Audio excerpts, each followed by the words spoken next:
मेरे फादर से मेरी आखिरी मुलाकात 31 दिसंबर को हुई थी छपरा स्टेशन पे। और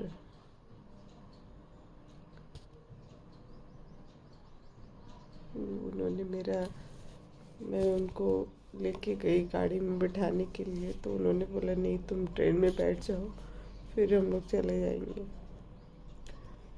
तो हम लोग उनको एक जगह पे बिठा के और फिर मैं गई न अपनी ट्रेन के पास। तो हमारा और उनका हाथ ऐसे पकड़े थे हम लोग। तो उन्होंने कहा कि डॉली बहुत कमज़ोरी हो गया है। तो मैं समझाई कि हो जाएगा बात, ठीक हो जाएंगे। और जब ट्रेन में बैठी, क्योंकि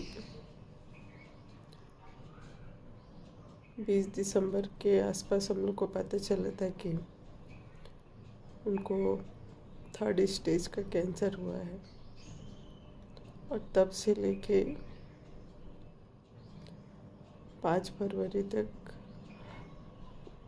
वो तो जी मर रहे ही थे। साथ में हम लोगों का भी ऐसे ही था कि आज ठीक है, तो हम लोग के अंदर अच्छे से खाना जाता था। और जिस दिन लगता था कि नहीं आज ठीक नहीं है, उस दिन खाना नहीं खा पाते थे।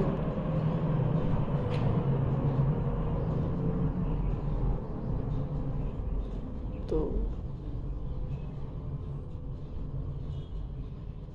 बोलते हैं ना कि लाइफ में माँ बाप का होना बहुत ज़रूरी है। और मैं जून में गई थी, और जब वापस आ रही थी तो बहुत पकड़ के मुझे रो रहे थे।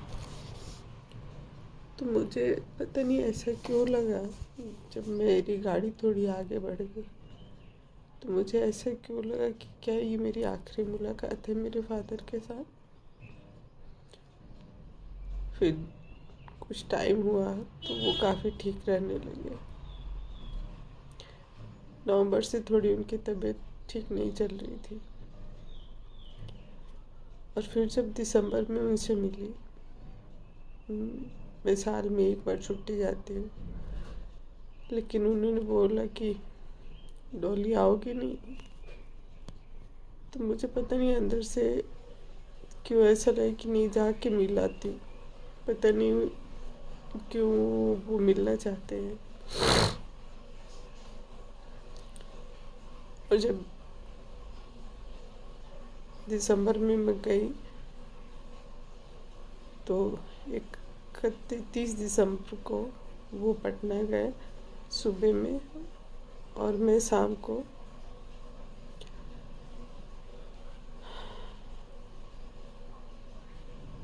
नागपुर आने के लिए निकली थी।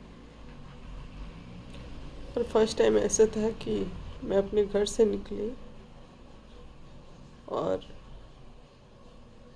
मेरे फादर नहीं थे मेरे पास। उस दिन बहुत खालीपन लगा कि ये पहला शादी के बाद पहली बार ऐसा है कि जब मैं यहाँ से मेरी विदाई हो रही है तब मेरे फादर यहाँ पे नहीं।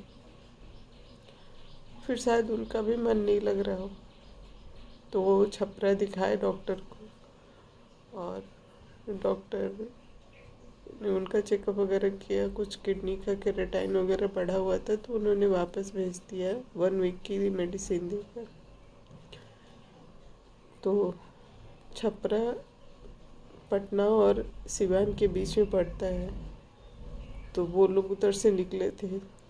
तो भैया और पापा ने बोला, मेरे अब्बा ने बोला कि नहीं हम छपरा उससे मिल के चलते हैं। नहीं पता था कि वो मेरे फादर के साथ मेरी आखिरी मुलाकात थी।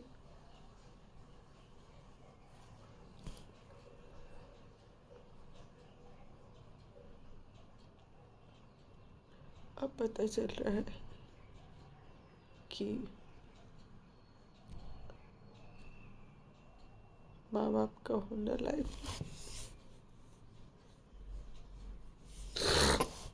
बहुत जरूरी है।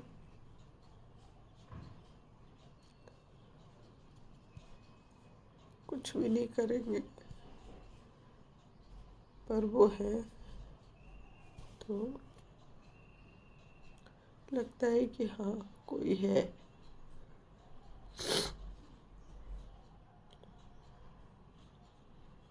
क्या बोल, मेरे जीवन में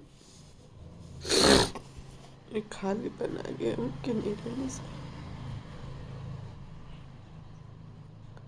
और बहुत बड़ा वाला खालीपन आया।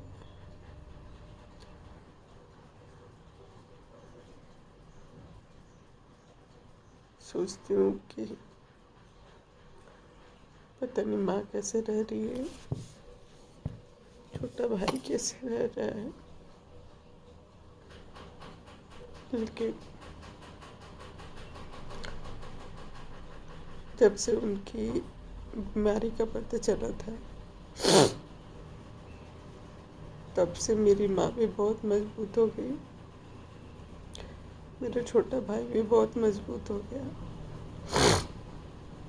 और मेरे फादर और हम एक दिन बैठे हुए थे तो मेरा छोटा भाई रो रहा था, तो मेरे अब्बा बोलते हैं कि मेरे गुड्डू ने डॉली बहुत समझदार हो गया।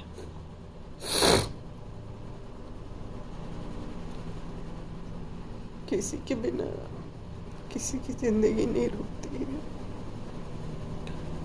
जो शायद मेरे अब्बा मेरे गुड्डू को मेरी अम्मा को छोड़ के कभी जल्दी कहीं रहते नहीं थे।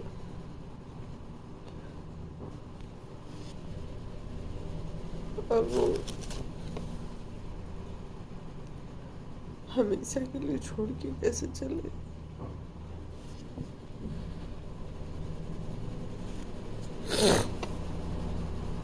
इसलिए माँ बाप जब तक है तब तक जिंदगी बहुत अच्छी, बहुत अच्छी।